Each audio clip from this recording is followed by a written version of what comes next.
les va? Muy buenas noches y bienvenidos a un programa más de Perspectivas. Enrique, ¿cómo te va? ¿Cómo estás, Belén? Muy ¿Cómo bien. les va a todos? Estamos ya en el ombligo de la semana, es miércoles y listos para analizar la coyuntura, para tener entrevistas y para debatir distintos temas públicos, Belén. Sí. Y comenzamos con algo que está medio flotando en el ambiente, ¿no? Sí. Yo creo que desde que ganó Donald Trump el 8 de noviembre, y también hay que decirlo, desde las últimas decisiones del gobierno federal, en particular el asunto del gasolinazo, hay una pregunta que está ahí muy presente, que ¿es el momento de Andrés Manuel López Obrador? Es decir, ¿es la coyuntura más favorable para el tabasqueño? Y pues las encuestas parecen decir que sí. Que sí, y lo que más llama la atención también, Enrique, a reserva de que ahorita revisemos algunas cifras de estas encuestas que se han publicado en los últimos días, es que prácticamente no ha tenido que hacer nada Andrés Manuel López Obrador. De hecho, Sí. si me apuras tantito, casi que ni ha aparecido en los medios de comunicación. No, sí ha sido, aparecido. digamos que sí, pero ha sido, digamos, Oye, como... ¿cuándo fue la última vez que fue con Loret de Mola? Ah, bueno, esa es una... O es que un fue a buen Silla punto. Rota, o que fue al Financiero. Tienes Se razón. está paseando Andrés Manuel. Tienes razón. Más bien no en las calles, ¿no? Me imagino que es a O lo que te con refieres. estos pronunciamientos que de repente eran un tanto escandalosos Sí. a través de los medios de comunicación. Me parece que hasta cierto punto se está cuidando un poco, no sé si es estrategia, Sí. si es percepción, o si realmente, en realidad prácticamente, si no hace nada, Sí. como bien lo comentábamos, pero tú también lo decías, ¿no? Andrés Manuel López Obrador puede echar abajo una encuesta en cualquier Sí, Andrés minuto. Manuel es capaz de tirar cualquier ventaja con Andrés Manuel. Ni un 5-0 arriba le permite a Andrés Manuel irse al medio tiempo con calma, está clarísimo. Lo cierto es que en este momento las encuestas lo dan como el gran Y fíjate, es la candidato. primera vez, Belén, porque antes, en noviembre, diciembre del año pasado, había encuestas que lo ponían arriba y encuestas que no lo ponían arriba. Por ejemplo, el Financiero, el Economista, no lo ponían arriba, ponían a Margarita Zavala todavía como primer lugar. Lo que queda claro es que Andrés Manuel es el gran beneficiario de la coyuntura política actual. Más o menos en promedio ha mejorado entre 6 y 9 puntos, Belén, desde diciembre. Sí. Es muchísimo, récord. sí. Eso quiere decir que está capitalizando la llegada de Trump. O sea, que la gente lo ve como el perfil para enfrentarse a Trump de alguna manera. Y también el gasolinazo, también lo está beneficiando. Y hay que decir que Andrés Manuel ha tenido en estos días, en estos meses, yo diría, Belén, 3 estrategias.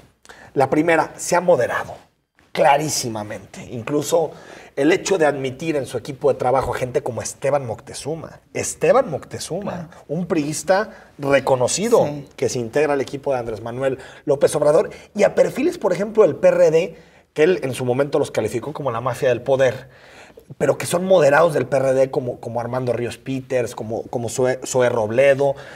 Habla de un Andrés Manuel que si bien no quiere pactar con el PRD, sí admite que perredistas se vayan y hagan equipo con él. Entonces, claro. se está moderando, incluso diría Belén, en su crítica con Peña Nieto. Se está moderando. Ve las últimas declaraciones que dice, atrás del presidente, hay que apoyarlo. Él está representando a México. Me queda claro que vea a Peña Nieto tan débil que dice, ya no me da pelearme con Peña Claro, Nieto. O sea, ya sí. lo mejor es mostrarme patriota y mostrarme atrás del presidente. Entonces, hay un mensaje muy claro de moderación, ¿eh? Sí, quizá eso es lo que yo he percibido, más allá de su presencia o no en los medios. Sí, me Sí. parece que hay este discurso, más bien, cuidarse un poco en los medios, ¿no? Yo no sé si sea Sí, estrategia, sí. no sé si es coyuntural, no sé si Claro que realmente lo es algo que está ocurriendo en este entorno, en medio de este entorno, pero bueno, lo cierto es que así es, y como bien decías, Enrique, también lo que habría que mencionar es que más allá de las encuestas, pareciera que Andrés Manuel López Obrador está comenzando ya a conformar equipos y a cerrar filas en torno a lo que claramente es su candidatura a la presidencia del 2018. ¿no? Yo tengo un par de contactos con gente muy cercana a Andrés Manuel, de su equipo de asesores, y me decían que ellos asumen que su votante más duro, ¿cómo decía Trump? Aunque disparemos, no pierdo votos. ¿Cómo decía más o menos No era me por ahí acuerdo. la versión, ¿no? Sí. Que su equipo o sea, que su votante más duro no lo pierde. Claro. Y que no hay otro candidato al que se puedan ir. Es decir, ese votante lo tienen duro. Los Y pejezombis que le llaman. Exacto. Y necesita correrse un poquito al centro para, sobre todo, no darle miedo a las clases medias. Más que a los empresarios, que también hay una estrategia que la está operando, por cierto, Alfonso Romo, un empresario regiomontano muy conocido. Alfonso Romo lo que está haciendo es reunirse con empresarios muy importantes de todo el país para tratar de bajarles un poquito pues un poquito la ansiedad de que Andrés Manuel López Obrador pudiera ganar, garantizando cosas tan sencillas como no se va a meter con el libre mercado, va a apostar por la estabilidad económica, cero deuda, va a apostar por mercado interno, pero sin sacrificar el comercio exterior. Es decir, está tratando de calmar, y esa chamba que la hizo, por cierto, en 2012 Rogelio Ramírez de la O, en este momento lo está haciendo Alfonso Romo. Entonces, sí hay una clara idea de moderarse, ya no para que, digamos, el gran empresario vote por Andrés Manuel, que es difícil, pero sí que no le hagan una guerra como le hicieron en 2006, porque sí creo que si algo marcó a Andrés Manuel es López Obrador es un peligro para México. Y ahorita, si te fijas, el miedo se ha empezado un poquito a difuminar, y creo que tiene que ver con esta estrategia de moderación. No, claro, y además con que la realidad nos ha demostrado muchas cosas, Enrique. Sí. Por este temor se votó, por ejemplo, algunos por Enrique Peña Nieto. O Calderón. O Calderón, y terminó cumpliéndose lo que decía Andrés Manuel López Obrador, ¿no? Que nos iban a llevar al despeñadero. E incluso, perdón, Belén, les recomiendo la columna que escribe hoy Enrique Quintana en El Financiero. Precisamente habla de esta estrategia de Alfonso Romo y de Andrés Manuel para acercarse a los empresarios e incluso a los medios de comunicación que él calificó como la mafia del poder. TV Azteca, por ejemplo. Claro. Hay una relación ya muy estrecha entre TV Azteca y Andrés Manuel López Obrador, y queda claro en el tipo de entrevistas. Incluso hoy escribe Sergio Sarmiento sobre Andrés Manuel, que antes lo veía como lo peor que le podía pasar al país. Hoy a Sarmiento no le parece tan malo que llegue Andrés Manuel López Obrador. Es decir, sí hay una estrategia de tratar un poquito de maquillar a Andrés Manuel y que no parezca un peligro. Oye, Enrique, pero ¿crees que se deba a que realmente creen que ya es casi que el candidato ganador y que en ese sentido hay que estar bien con quien será el próximo presidente? ¿O que realmente están viendo que peor no nos puede ir y que quizá la estrategia de Andrés Manuel López Obrador no sea tan mala en este contexto? ¿Cuál de las dos versiones crees tú? Mira, creo que hay algo de las dos cosas. A ver, yo creo que por mucho tiempo se vendió de que un Andrés Manuel presidente podía ocasionar los peores males a este país.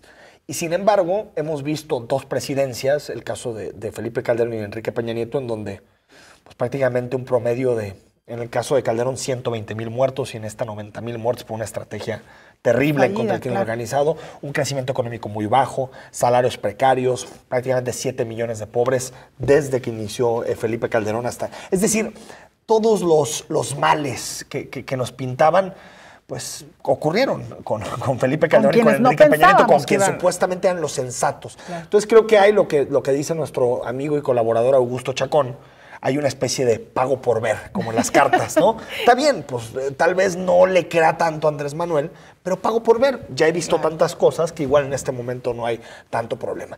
Y también hay otro elemento que es importante. Creo que en 2006 y en 2012 la clase media entendía que tenía más cosas que cuidar. Estábamos en el boom del crédito, en el boom del acceso a las casas, de comprar una televisión, un coche, y creo que todo ese discurso ha venido perdiendo peso hasta el momento. Y creo que ahorita las clases medias, que fueron muy reacias a Andrés Manuel López Obrador en su momento, creo que en este momento entienden que apostar por un candidato antisistema o que rompe con el sistema igual no es tan malo como en el pasado, ¿no? Pues vamos a ver qué sucede ya cuando empiecen formalmente las campañas, Enrique. Y un cambio que también es importante, Belén, señalarlo, ha habido un cambio demográfico en la tendencia del voto.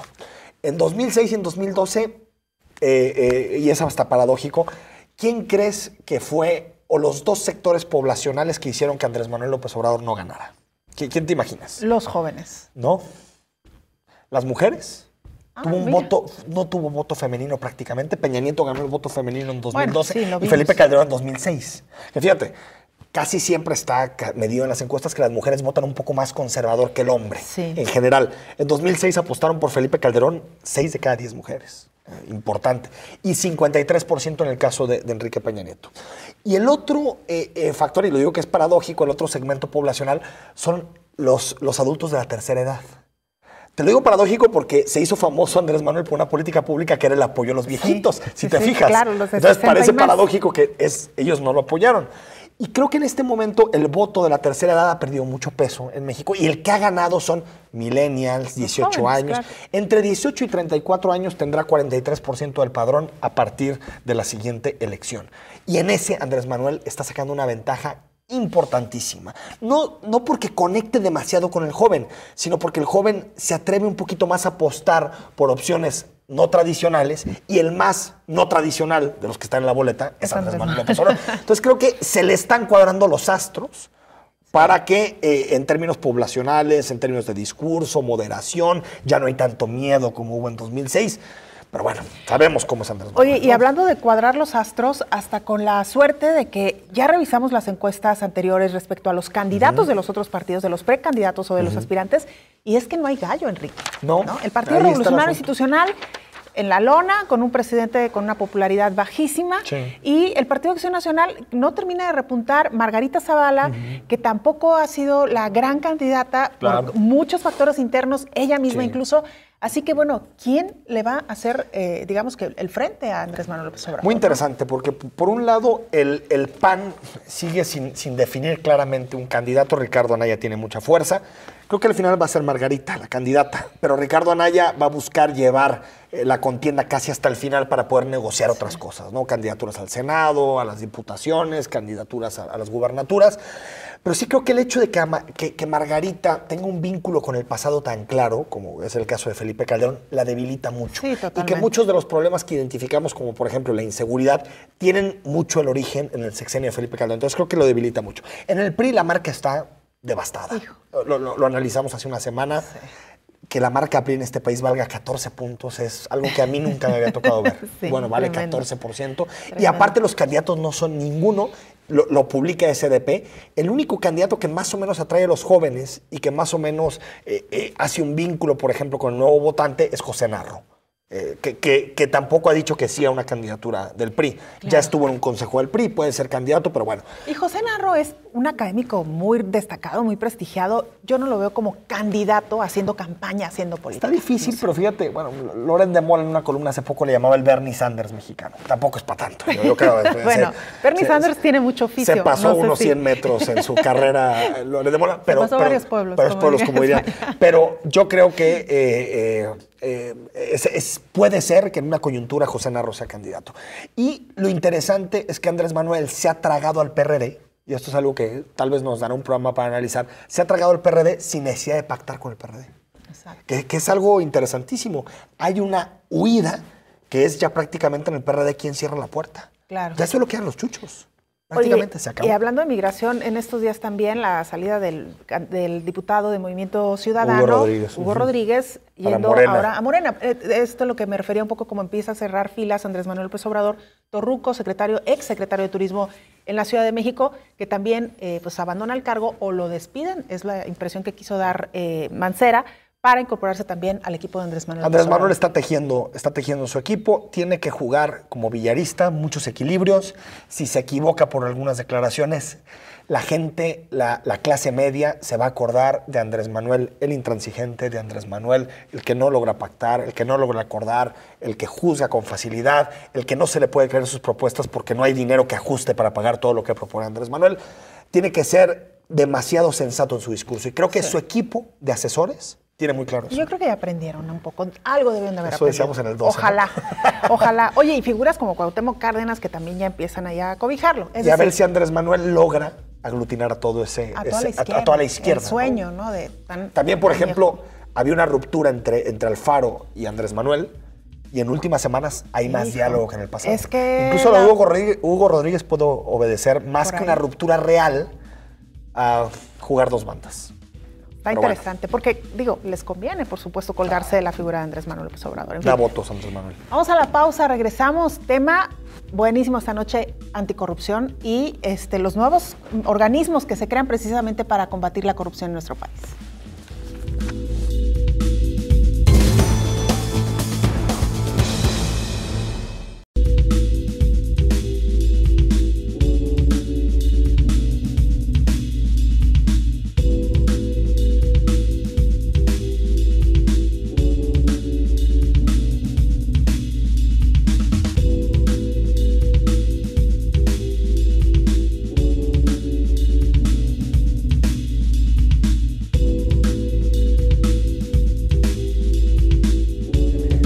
Estamos de regreso, estábamos viendo ahí la fotografía y ya entramos está vivo directamente. el back y estamos en vivo nosotros, además. Exacto. Algunos comentarios en relación al tema que discutimos en este primer bloque, que es si es el momento o no de Andrés Manuel López Obrador. Óscar Alcalá de San Andrés nos dice, AMLO es simplemente un bufón en una suerte de tragicomedia nacional llamada Todo lo que no va para adelante por defecto va hacia atrás. Bueno, pues el asunto, ¿cómo le llaman? Los cangrejos. Sí. Sí. Miguel Barajas, más miedo me da que siga el PRIANREDE y partidos satélites. Y no deberían permitir coaliciones entre los partidos políticos. Bueno, no sé, yo ahí tengo mis Algo dudas. que sí, ¿por qué no? Digo, son transparentes y no. Híjole, lo que pasa es que se pierde se pierde el espíritu real, ¿no? De hacer coaliciones para buscar realmente beneficios para la población. Lo que programas sucede, de gobierno. Lo que terminan haciendo, pues, son estos acuerdos políticos de gano yo, ganas tú, y entonces es donde ya se distorsiona un poco esto de las alianzas y coaliciones, ¿no? Nos dice también Rafael H1838, yo no esperaría un cambio radical con López Obrador, aunque este es el más politólogo. Bueno, no sé si político. Y dice, yo también veo un PRI en la lona, aunque siga teniendo el voto de la tercera edad. Ahí clarísimo, ¿eh? Sí. El PRI en voto de tercera edad sigue arriba y también en el voto de personas que tienen poca educación, sobre todo primaria para abajo. Y ahí que el PRI nos ha demostrado que resurge entre las cenizas, así que... Sigue siendo el que tiene más gubernaturas, más municipios, más diputados locales, mayor en el Congreso. Sí, sí, claro, sí, no lo demos por muerto. Es muy pronto. Conocemos a Alfonso Hernández, nuestro invitado de hoy. Alfonso Hernández Valdés es doctor y maestro en Ciencia Política por la Universidad de Chicago, maestro en Políticas Públicas por el Instituto Tecnológico Autónomo de México, ITAM, e ingeniero industrial por el Instituto Tecnológico y de Estudios Superiores de Occidente, ITESO. Desde 1996 ha sido consultor y ponente en temas de política pública y gestión gubernamental en un gran número de organismos del sector público, social y privado, tanto nacionales como internacionales. Alfonso Hernández Valdés ha realizado diversos proyectos de investigación en las áreas de ciencias políticas y políticas públicas, especialmente en temas de democracia local, federalismo, agua, transparencia y rendición de cuentas. Ha sido consultor y líder de un gran número de proyectos y estudios de tipo gubernamental dentro de organismos públicos federales y locales, así como en empresas y organismos internacionales. Actualmente, el doctor Hernández Valdés está a cargo de 2 investigaciones: transparencia y rendición de cuentas y calidad del gobierno y relaciones intergubernamentales en la democracia mexicana. Además, junto con otro grupo de investigadores, promueve la creación de un Centro de Políticas Públicas para la Democracia y el Desarrollo dentro del ITESO. Esta noche, en Perspectivas, nos acompaña el doctor Alfonso Hernández Valdés. Alfonso, buenas noches. Bienvenido. Buenas noches, gracias por la invitación. No, al contrario. Encantado. Gracias por acompañarnos, Alfonso. Primero, platícanos por qué decidiste postularte para formar parte del Comité de Participación Ciudadana del Sistema Nacional Anticorrupción. Bueno, se abrió la convocatoria en noviembre pasado y había que participar con documentación, entregar toda una serie de documentos. Y a mí en principio me llamó la atención, pero no inmediatamente. Y posteriormente, reflexionando sobre el tema, leyendo con cuidado la Ley General del Sistema Nacional Anticorrupción y sobre todo dándome cuenta que este Comité de Participación Ciudadana que bien mencionas sí tiene posibilidad de incidir en materia de políticas anticorrupción, fue que me decidí. Fue un proceso de reflexión con mi familia, conmigo mismo, con algunos colegas en el ITESO, y poco a poco fui adentrándome en los detalles de la convocatoria y del alcance, sobre todo, del comité. Y así fue, básicamente, como decidí participar en el proceso. ¿Cuántos postularon, doctor? ¿Supo al final? En un inicio postularon 70 personas. Y pues hubo varias fases en donde fueron revisando la currícula, la exposición de motivos. De esos 70 quedaron 59. Posteriormente, de esos 59 quedaron 17 personas. De esas 17 personas, 15 fueron entrevistadas y al final quedamos 5. ¿Qué hay que decirlo? El único jalisciense.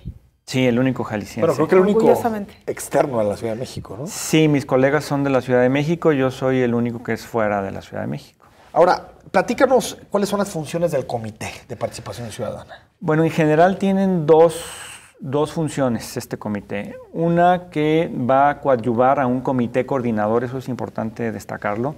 El Sistema Nacional Anticorrupción tiene como base o como organismo rector, vamos a llamarlo así, a un comité coordinador, donde está el Comité de Participación Ciudadana, y es este comité coordinador el que emite mecanismos de información, el que establece también mecanismos de coordinación, establece políticas anticorrupción, etcétera.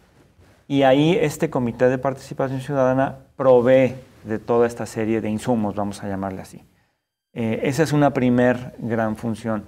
La otra tiene que ver con las relaciones o los vínculos con academia, sociedad civil, organismos empresariales, que son muy importantes porque en la medida en que la sociedad civil esté apoyando al comité, primero le garantiza ese matiz ciudadano que se busca dentro de la ley y segundo le da legitimidad. Entonces el Comité de Participación Ciudadana tiene una labor muy importante de relaciones con toda la sociedad. Yo diría entonces que esas son sus dos grandes funciones. Por un lado, una función más técnica de proveer políticas anticorrupción, de mecanismos de coordinación y por otro lado, una participación sólida con la sociedad civil.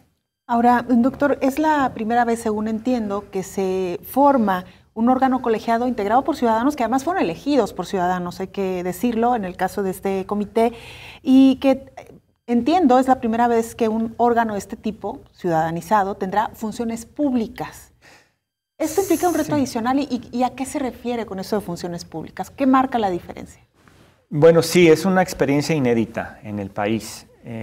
Por un lado, en efecto, como bien mencionas, es un órgano elegido por ciudadanos. Quienes eligieron a los 5 miembros del Comité de Participación Ciudadana fue una comisión de selección nombrada por el Senado. De ahí es donde viene la representatividad y la legitimidad política, vamos a llamarle.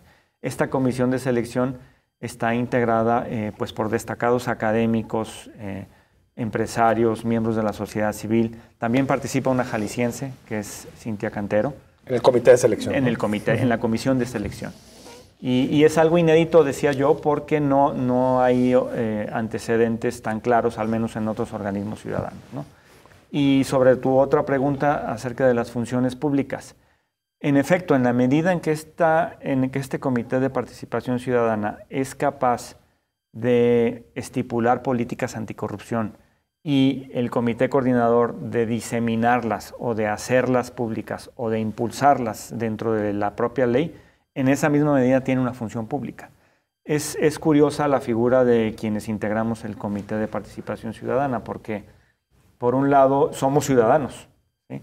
Es decir, nosotros se nos va a pagar un honorario que todavía no está establecido, pero por otro lado también, como recibiríamos algún recurso público, nos aplica el artículo 108 constitucional, que es el que le aplica a los funcionarios públicos. ¿Qué pasa algo similar híbrida, en el IEPC, en el ITEI, algo similar, ¿no? Eso ya se ha estado, ensayando y probando en otros órganos. Lo que sí no se había ensayado, creo yo, es esto que mencionaste, ¿no? Que una comisión de selección integrada por ciudadanos sea quien elige a los miembros del Comité de Participación Ciudadana. Alfonso, ¿qué tanta autonomía tiene el comité? Me refiero a no poder ser removidos, a que no les puedan bajar su sueldo. ¿Está en términos reales bien blindado el Comité de Participación Ciudadana para que no puedan ser sujetos de chantajes políticos? Mira, yo pienso que sí. No está establecido explícitamente en la ley. Lo que la ley dice es que los nombramientos serán por 5 años. 5 años. En este caso, el nombramiento de mis colegas y el mío fue escalonado. Jacqueline Pechard fue nombrada 1 año y ella en automático es la presidenta. Sí. Y así sucesivamente, ¿no? María Clara Costa por 2 años, José Octavio López Presa por 3, Luis Manuel Pérez de Hacha por 4 y yo por 5. Ahí está en la ley, los subsecuentes nombramientos irán siendo de 5 años cada uno. Entonces yo pienso que está blindado. Sobre el tema del recurso no hay, digamos, un reglamento que lo establezca, pero en diálogo con mis colegas y a mi nombre propio, en realidad estamos también mucho por el tema que nos interesa y que queremos hacer una diferencia en materia de anticorrupción. Entonces yo creo que en esa misma medida se va a caracterizar su ciudadanía y habrá que ir legitimando el trabajo, ¿no? Y en el caso, por ejemplo, de Jacqueline Pechard, que tiene nada más 1 año, termina su año y cómo se vuelve a juntar el comité de selección y vuelven a elegir una persona que reemplaza a Jacqueline. Así es. Esta misma comisión de selección integrada por 9 personas sigue me parece que por 3 años más. Y ellos, me imagino también que emitirán una nueva convocatoria para sustituir a Jacqueline. ¿Y hay derecho a reelegirse o ya no? No. Solamente? Ah, es interesante. No, es nada más 5 años. Algo muy positivo es que ya está establecido quién es el presidente del comité. No tendríamos que elegirlo entre nosotros.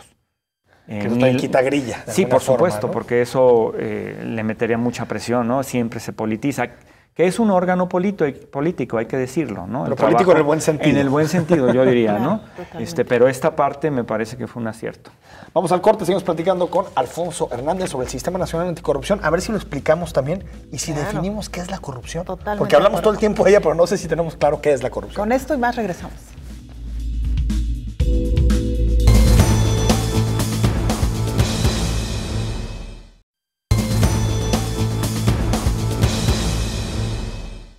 A México le cuesta al menos 100,000 millones de dólares al año la corrupción. Sin embargo, a este mal se le ve como aceite de la maquinaria económica, engrane del sistema de justicia y factor para que las cosas funcionen. Por eso, no se le combate. De acuerdo al índice de percepción sobre corrupción que realiza Transparencia Internacional, nuestro país se encuentra en el lugar 105 entre 176 naciones. En el espejo de la corrupción, nos vemos igual que Kosovo, Malí, Filipinas y Albania. Del comparativo con los países miembros de la OCDE, mejor no hablamos. En la tradición nacional, que existan 71 países peor evaluados es mediana conquista. El reciente informe sobre el índice de percepción de corrupción que mide Transparencia Internacional detalló que México tuvo una calificación de 30 puntos sobre una base de 100 en el 2016, 5 puntos menos que en el 2015. Destacó que estas amenazas para el crecimiento hacen imperante la necesidad de establecer mecanismos e instrumentos para eliminar los niveles de corrupción, impunidad e inseguridad, factores que van de la mano.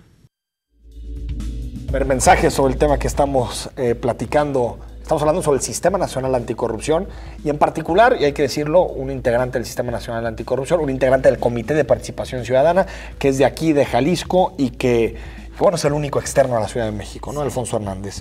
Óscar Alcalá, desde hace décadas existen contralorías, áreas de asuntos internos, observatorios ciudadanos, derechos humanos, etcétera. Cualquier medida, bueno, tengo algún problema con el celular, pero ahorita claro, que lo tenemos incluso en la pantalla. A ver, si es el de Óscar Alcalá, el que estaba. Y bueno, lo sigo, ¿no? Bueno, lo que dice es anticorrupción, que no ponga el poder de defensa personal en todos y cada uno de los ciudadanos, es simple retórica. Y dice Arzúa, si se quiere acabar con la corrupción en México, que la señora Aristegui sea la fiscal anticorrupción. Ándale. Bueno, no sé si aceptaré el cargo. Pues pero yo creo que mejor que esté de periodista, ¿no? A que yo esté creo de que fiscal hace muy anticorrupción. buen trabajo como periodista. El escepticismo, ¿no, Alfonso? Sí. Sobre este tipo de modelos. Estamos muy conscientes que este trabajo es cuesta arriba. Hay mucho escepticismo en la sociedad. Por otro lado, es el tema que más agravia a los ciudadanos. Entonces, pues no ha sido de a gratis, pues, ¿no? Entonces, ahí tenemos una labor muy importante de pedagogía, decía yo en algún otro programa, para decir cuáles son realmente los alcances del Sistema Nacional Anticorrupción, sobre todo del Comité de Participación Ciudadana, cómo sí se puede incidir, qué sí nos toca, qué no nos toca. Por ejemplo, nosotros no vamos a perseguir delitos, ni vamos a integrar expedientes. Esa no es una labor de un comité ciudadano. Exactamente, es una labor de una fiscalía, ¿no? Pero sí creemos que podemos, digamos, notar algunos casos importantes de corrupción y exigir que se les dé seguimiento. Entonces es algo que está por construirse, es un edificio que apenas tiene los primeros cimientos. ¿Cómo definirías, Alfonso, la corrupción? Mira, la corrupción se ha definido de muchas maneras. La más típica es el abuso del poder público para beneficios privados o para beneficios personales. Es una definición muy operativa que incluso utilizan algunos organismos internacionales y que yo he comentado en algunos otros lugares que es la que nos tiene que servir de base, pero no podemos quedarnos ahí, ¿sí? Porque es una definición que está muy asociada a la función pública, que es a donde más nos preocupa, pero la corrupción no es nada más un asunto de lo público, también puede haber corrupción entre distintos entes privados, por ejemplo. ¿Ah, sí? Pero tenemos que empezar por ahí y tenemos que empezar por medir mucho mejor la corrupción. En la entrevista que se me hizo para la participación en la integración de este comité, decía yo que las mediciones actuales están muy enfocadas en encuestas de percepción. Es decir, tenemos idea de qué pasa en un país acerca de la corrupción por las encuestas que se levantan en ese país. Entonces van y se les pregunta a empresarios, a miembros de la sociedad civil, ¿qué tanta a ciudadanos, corrupción percibes? exactamente, o si ha sido, digamos, sujeto a algún proceso de corrupción o ha sido víctima de algún funcionario público en materia de corrupción, y así se van integrando. Entonces son encuestas de percepción ciudadana o de percepción, incluso hay que decirlo, de ciertas élites, ¿no? Entonces lo que queremos hacer en el comité es ir más allá. Sabemos que está cuesta arriba, pero hay intentos de medición que no nada más se basan en la percepción, sino en factores mucho más institucionales. Es incluso un proyecto que tendríamos que tener en el propio comité. ¿A qué se refiere con institucionales, doctor? ¿Qué falta? Que hay mediciones en donde empiezan a comparar distintas instituciones a partir de, pues por ejemplo, qué tanta burocracia existe. Okay. El supuesto que está atrás de eso es que entre mayor burocracia exista, vamos a decir tramitología, hay más posibilidades de que se cuele por ahí la corrupción, ¿no?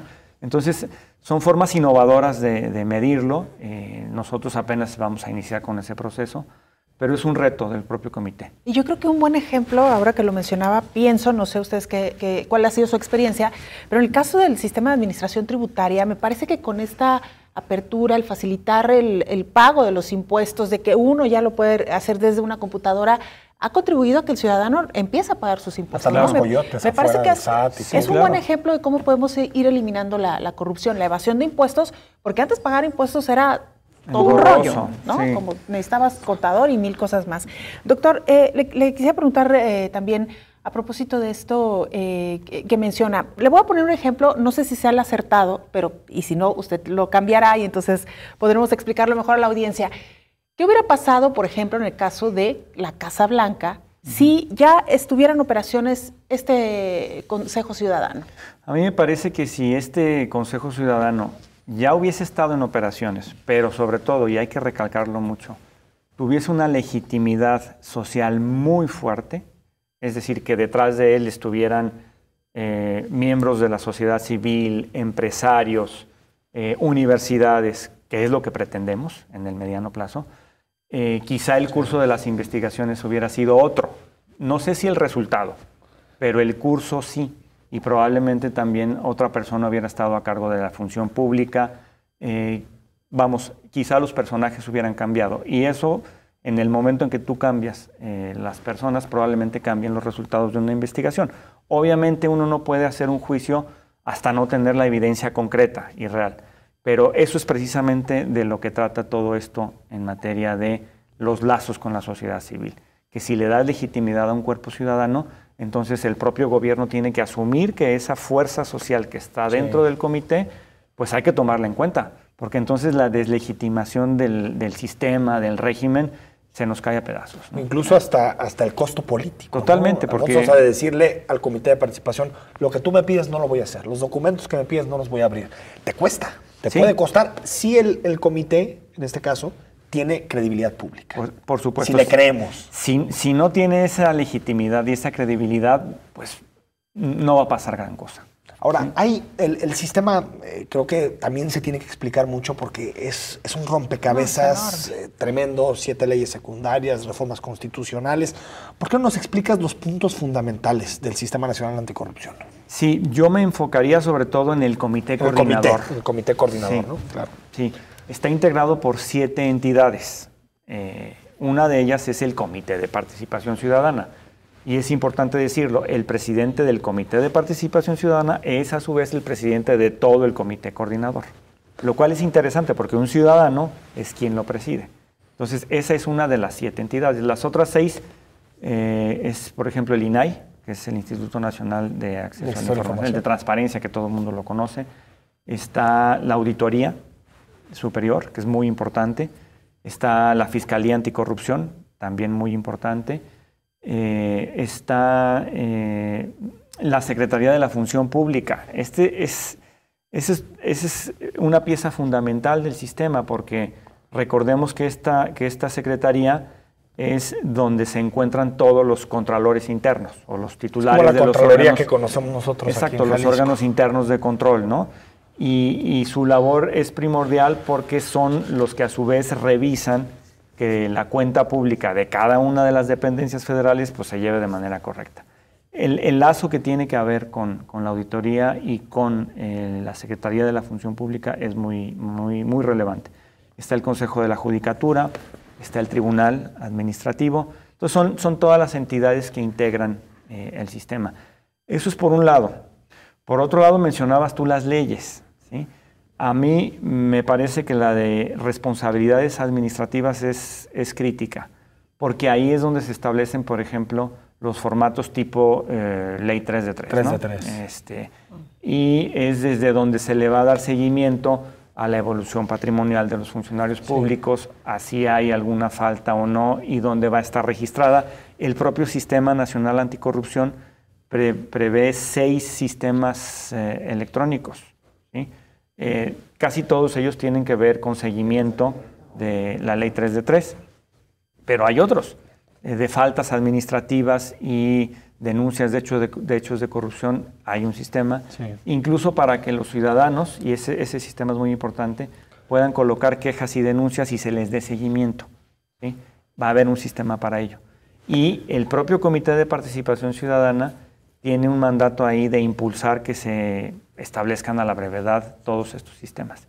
Entonces yo diría que es eso, ¿no? Es el comité coordinador con sus 7 entes, el sistema de leyes, pero sobre todo no nada más la del Sistema Nacional Anticorrupción, sino la de responsabilidades administrativas y los sistemas electrónicos. Son 3 componentes muy importantes. Ahora, ahí el asunto es que también el Comité de Participación Ciudadana, Alfonso, va a poder dar lineamientos para el 3 de 3, ¿no? Para el formato del 3 de 3. A ustedes les toca. Nos toca y obviamente nosotros hacemos la recomendación al comité coordinador, ¿sí? Directamente. Y el propio presidente, que preside tanto el comité de participación como el comité coordinador, tiene la fuerza de decir, aquí está esta propuesta. ¿Te parece que quedó muy vago en la ley? Porque hubo muchas peticiones para que quedara la máxima publicidad en la ley. Sí. Ya no que fuera solamente una atribución del comité de participación, sino que quedara desde la Constitución. ¿Tú crees que eso ayuda o no ayuda? Yo creo que es el que esté en una ley y que esta ley forme parte del sistema, ya con eso es importante y vamos de gane. El reto fundamental es que se cumpla. Ahí es donde creo que todavía tenemos todo el camino por recorrer. Claro. Bueno, pues vamos a la pausa, pero todavía nos restan varios minutos y muchos temas que abordar. Sí, hay muchos temas y también algunos asteriscos que se pusieron sobre el Sistema Nacional Anticorrupción que igual sería bueno platicarlos con Alfonso. Vamos al corte.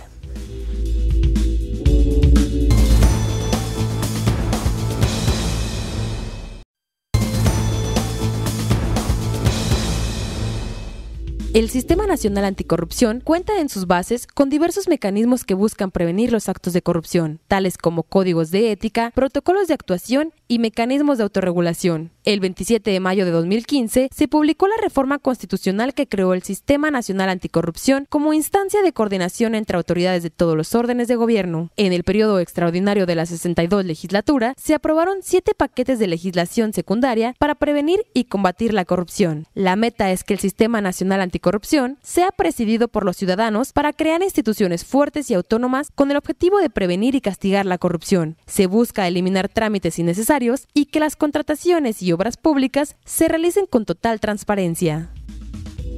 Más mensajes relacionados con este tema y creo que me parece un mensaje importante. Juan J. Torres dice, el verdadero combate a la corrupción pasa necesariamente por la voluntad de los partidos, poderes y gobernantes y esa definitivamente no existe, jamás atentarán contra sus privilegios. Aquí es interesante, Alfonso, cómo hay una visión en nuestra sociedad muy voluntarista, de que se piensa que esto se resuelve solo con voluntad y no con instituciones. Así es. No sé cómo podemos pasar de decir, pues no es que sea la voluntad del gobernante del turno, sino que hay instituciones que lo obligan a actuar de esa forma, ¿no?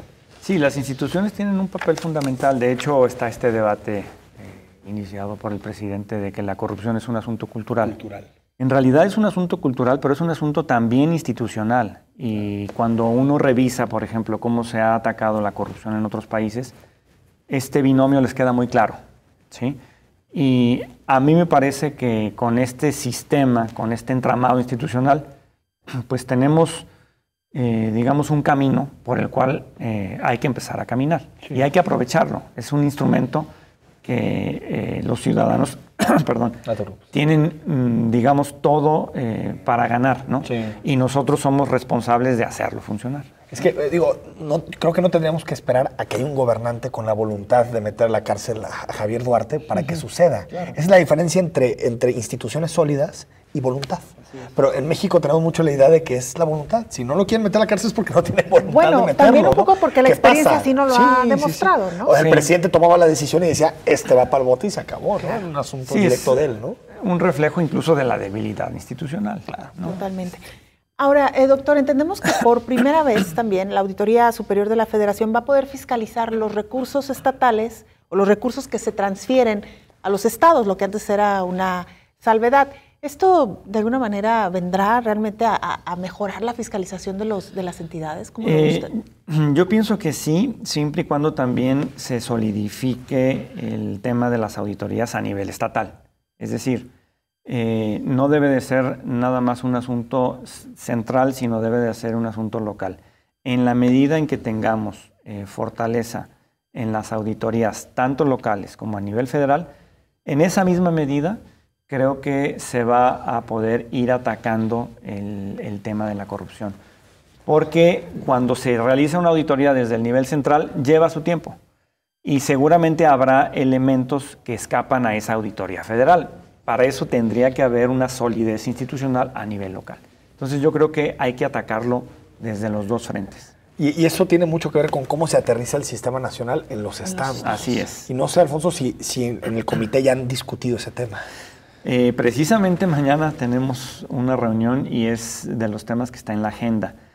Creo que sería importante que el Comité de Participación Ciudadana, ahorita hablo por cuenta propia, impulse en los estados algo similar a lo que sucedió en la integración de este Comité de Participación Ciudadana, es decir, que haya comisiones de selección integradas por ciudadanos que a su vez sean quienes se responsabilicen de la elección de los comités de participación ciudadana locales o estatales, porque le vas dando legitimidad a la integración de estos órganos. Es algo que estamos en discusión y creo que ahí tenemos, digamos, una primera propuesta. Es decir, replicar el modelo nacional a nivel los estatal. Estados y poner pues, una vara mínima.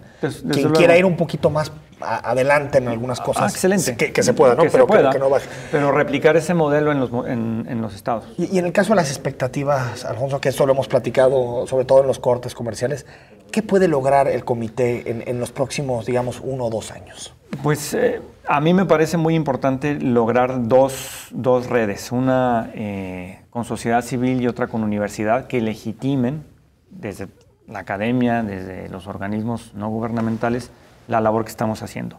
También dar seguimiento puntual a los casos más emblemáticos, ¿sí? Y empezar a exigir que haya resultados. También colocar en la agenda pública una nueva manera de medir corrupción. Otro tema sería que el propio Comité de Participación Ciudadana tuviera políticas concretas de cómo pueden funcionar los sistemas locales.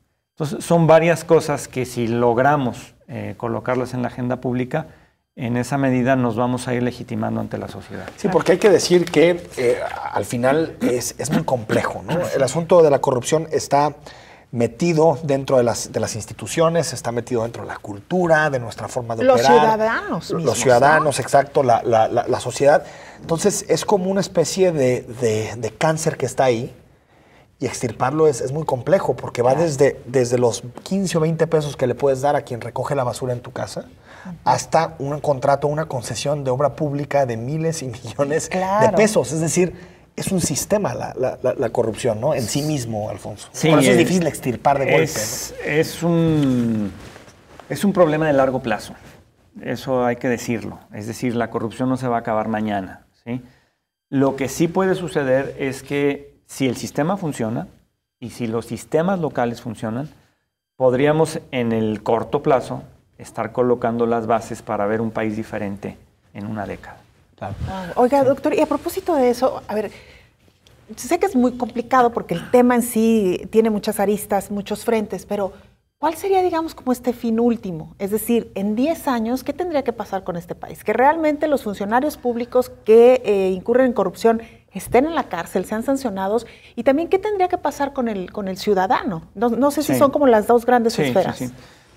Yo me imagino que si este sistema funciona, si le damos solidez, legitimidad, contribuiría en muy buena medida a que tengamos un Estado de derecho real en el país. O sea, cero impunidad. A que la impunidad disminuya, a que el funcionario público que incurra en un acto de corrupción tenga una alta probabilidad de ser cachado, vamos a decirlo así. Y de ser sancionado, porque cachados están, Sí, ¿no? que lo sepa, ¿no? O sea, Claro. yo creo que en esa medida las instituciones podrían contribuir a un cambio en nuestro régimen. Y eso permea la sociedad. ¿Sí? Ahora sí que como el letrero de los vecinos, ¿no? Te estamos observando. Te estamos observando. ¿no? Te estamos vigilando. Te estamos vigilando, Somos entonces vigilantes. cuidado, ¿no? Que eso es claro, que es un tema fundamental. Hay otro asunto, Alfonso, que ha quedado ahí, que es cómo se define en los códigos y en la Constitución, cómo se define la corrupción. Y bueno, tú lo conoces muy bien, a Jesús Ibarra. Jesús hizo un análisis sobre el tema. Y lo que dice es que de pronto se quedaron medio cortos y que hay asuntos que tendrían que ser definidos como corrupción, ciertas prácticas, pero que no están en los códigos. Y me preocupa por cuando se integran averiguaciones y cuando se integran distintos expedientes, que de pronto nos demos cuenta que un tema que para todos es corrupción, no lo sea. No sé si es necesario ahí en los estados también engrosarlo para que sea una definición más abarcadora. Sí, de hecho, el Código Penal tiene todo un listado, ¿no? De posibles faltas administrativas, así las define. Yo creo que es función del Comité de Participación Ciudadana justamente revisar qué faltas están ahí incluidas, cuáles califican como hechos de corrupción, cuáles no, qué faltó, o a lo mejor hay algunas que sobran, las he revisado. No creo que ninguna sobre, pero incluso podemos hacer esta comparativa a nivel local. Pero es justamente de las cosas que sí puede hacer el comité y que sí puede sugerir como un cambio. Que se amplíe. Que se amplíe, que se cambie la ley, que se cambie el código. ¿Sí? Totalmente. Ahora, a propósito de esto, doctor, ¿qué pasa con la prescripción de estas faltas administrativas graves? ¿Ha habido algún cambio con estas nuevas leyes? ¿Propondrán ustedes algunos ajustes? No, pero creo también que es parte de las facultades del Comité de Participación Ciudadana. ¿Qué faltas son realmente graves y por qué incluso algunas no tendrían por qué prescribir? Totalmente, totalmente de acuerdo. Hay algunas que prescriben a los 5, a los 10 años y yo pienso que hay otras que pueden estar abiertas permanentemente. Que eso sería lo ideal en algunos casos. En algunos casos. Claro. Esas son de las cuestiones que sí le pueden ayudar al ciudadano a entender cuáles son las funciones del nuevo sistema. Claro, y ahí tiene que ver, es muy importante porque también si no trasciendes el horizonte del sexenio, muchas veces la impunidad se vuelve política, porque está bien, primer año, 5 años prescribe, sé que tengo todo a mi favor y al final pues es un mensaje de impunidad muy grave. Algunos mensajes también, Belén, que nos están llegando y por cierto que nos dicen, y bueno, también aclararlo, que invitemos a Pedro Kumamoto al programa, a Perspectivas. Pues lo hemos tenido, pero por teléfono. Dice Alberto López. No, lo hemos tenido aquí por teléfono muchísimas veces. Hace ratito que no nos visita, Pedro, ya debería Fíjate, la última vez que estuvo fue el año pasado en una mesa que hicimos sobre dinero a partidos. Ah, claro. Que fue como en octubre, noviembre. Bueno, ha pasado 2-3 meses, tampoco ha pasado demasiado tiempo. Pero sí, incluso hace Y lo poco hemos tenido recientemente, pero por teléfono. Por vía telefónica, pero lo invitaremos y es precisamente para este tema, para el tema de partidos a la mitad. Que es, ¿no? Como, digamos, de que sea menos el presupuesto que le llega a los partidos políticos, ¿no? Es la campaña que está impulsando ahorita de voto exacto. Sin dinero no hay voto. Sin dinero no hay voto, exacto. Que esté vinculado el dinero que reciben los partidos con el porcentaje de votación. Nos quedan 2 minutos para despedirnos, Alfonso. Hay un asunto también en Jalisco que se ha discutido mucho, que es el papel que van a jugar, en este caso el TAE, que es que se convertirá en un tribunal de justicia administrativa. Es una institución muy golpeada en términos de la opinión pública. ¿Cómo se puede hacer para que estas instituciones recobren cierto prestigio social y que por lo tanto se conviertan en espacios de combate a la corrupción? Es muy importante el tema del TAE. De hecho, en este momento está en proceso el nombramiento de varios de sus integrantes. Y es un asunto que discutimos al seno del propio comité y es facultad incluso del Ejecutivo la sugerencia de quién podría integrar a este tribunal, perdón, a estos magistrados. Si no cambia el tribunal y si los que lo integran no son personas probas, el sistema no va a funcionar. Sí, hay instituciones, pero también hay personas, ¿no? Por supuesto. Y la autonomía que necesitan para generar pues las decisiones que hay que generar en materia de sanciones. Se necesitan jueces absolutamente legítimos, magistrados. Yo creo que es justo el engrane que haría que el sistema funcione. Y ahí el comité también puede hacer sugerencias e incidir. Nos queda un minuto. La ruta, Alfonso. ¿Qué seguirán los siguientes días para el Comité de Participación Ciudadana? Ahorita tenemos un reto práctico muy importante que tiene que ver con cuestiones meramente operativas, ¿sí? Habrá que definir algún lugar donde podamos sesionar en el corto plazo. Una cuestión muy importante es el nombramiento del secretario ejecutivo. El secretario ejecutivo va a ser quien realiza toda la operación del sistema. Hay una secretaría ejecutiva.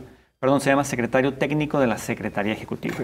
Y ese hay que nombrarlo en el muy corto plazo. Entonces tenemos que reunirnos para revisar perfiles, establecer un proceso de nombramiento.